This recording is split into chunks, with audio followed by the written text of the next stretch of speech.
আমরা বিশেষ করে মনে করি ঢাকা বিশ্ববিদ্যালয়ের সবথেকে বড় সমস্যা আবাসন সমস্যা দূরীকরণ। প্রথম বর্ষ থেকে প্রত্যেক শিক্ষার্থীর বৈধ সিট নিশ্চিত করা।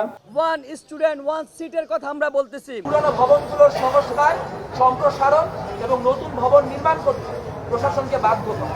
নতুন হল নির্মাণের দ্রুত ব্যবস্থা গ্রহণ, যেন ভর্তির দিন থেকেই প্রতিটি শিক্ষার্থীর জন্য একটি সিট ও একটি পড়ার টেবিল নিশ্চিত করা সম্ভব হয়। এবারের ডাকসু নির্বাচন ঘিরে বারবার উঠে এসেছে ঢাকা বিশ্ববিদ্যালয়ের আবাসন সংকট। সমস্যা সমাধানে প্রতিশ্রুতি দিয়েছে প্রায় সবকটি প্যানেল। রাজনৈতিক পট পরিবর্তনের পর থেকে গণরুম গেস্টরুম কালচার বন্ধ হলেও সিট সংকট কাটেনি। 18টি হলে ধারণ ক্ষমতা 18,000 হলেও শিক্ষার্থীদের সংখ্যা প্রায় 40,000। 8 জন থাকতে হচ্ছে একটা রুমের মধ্যে মিনিমাম, তারপরে টেবিল হলো মাত্র 4টা। আবার যদি আমরা পড়াশোনা করার জন্য বাকি 4 জন তো নিচে যাই আমাদের রিডিং রুমে, ওইখানে নাই হলে আবার সিট। তো ওইভাবে পলিটিক্যাল কালচারটা নাই, তারপরেও কেন হচ্ছে একটা রুমে, এই যে একটা রুম, এই রুমে কেন 4 জনের রুমে 8 জন বা 10 জন থাকবে? এক্সট্রা যে কিছু কাজ করবে একাডেমির বাইরে, একাডেমির পড়াশোনাটা করাই তার জন্য কঠিন হয়ে দাঁড়াচ্ছে। ডাকসু নির্বাচনের মধ্যে দিয়ে আসা নেতৃত্ব ঠিক কতটা দূর করতে পারবে আবাসন সংকট, তা নিয়ে সন্দিহান শিক্ষার্থীরা।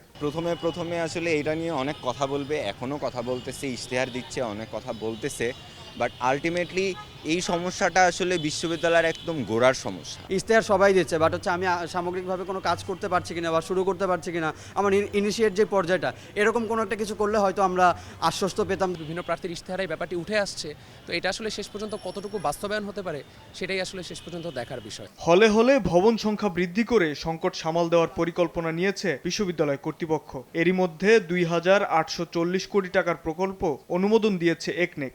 এতে সিট বাড়বে 7,700টি। তারপরও আবাসনের বাইরে থাকবে 35% শিক্ষার্থী। কোষাধ্যক্ষ বলছেন, পর্যাপ্ত বরাদ্দের অভাবে আবাসন সমস্যা দ্রুত সমাধান সম্ভব হচ্ছে না। যারা ইলেক্টেড হয়ে আসবেন অবশ্যই তাদের সাথে আমরা একসাথে কাজ করব, করে তারা যে প্রতিশ্রুতি দিয়েছিলেন তাদের ভোটারদের কাছে, সেটা যতটুকু পারে আমরা তার সহযোগিতা করব। কিন্তু এখানে একটা বিষয় মনে রাখতে হবে যে আমরা এই আবাসন সমস্যা দূর করার জন্য পুরোপুরি নিয়ন্ত্রণটা আমাদের হাতে নেই, কারণ আমরা অর্থ পাই সরকারের কাছ থেকে। সরকার যদি আমাদেরকে অর্থ বরাদ্দ দেয় তখন আমরা কিছু করতে পারি। ঢাকা বিশ্ববিদ্যালয়ের শিক্ষার্থীদের নানা সমস্যার আমূলে যেই সমস্যাটি, তা হলো শিক্ষার্থীদের আবাসন সংকট।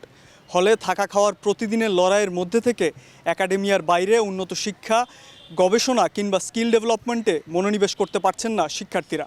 এই অবস্থা থেকে উত্তরণে ঢাকা বিশ্ববিদ্যালয় প্রশাসনের দীর্ঘমেয়াদী পরিকল্পনা কিংবা আসন্ন ডাকসু নির্বাচনে নির্বাচিত প্রতিনিধিরা ঠিক কতটা ভূমিকা রাখতে পারবে সেটিই এখন দেখার বিষয়। ঢাকা বিশ্ববিদ্যালয় থেকে শাবাব ওয়াসি, সময় সংবাদ, ঢাকা।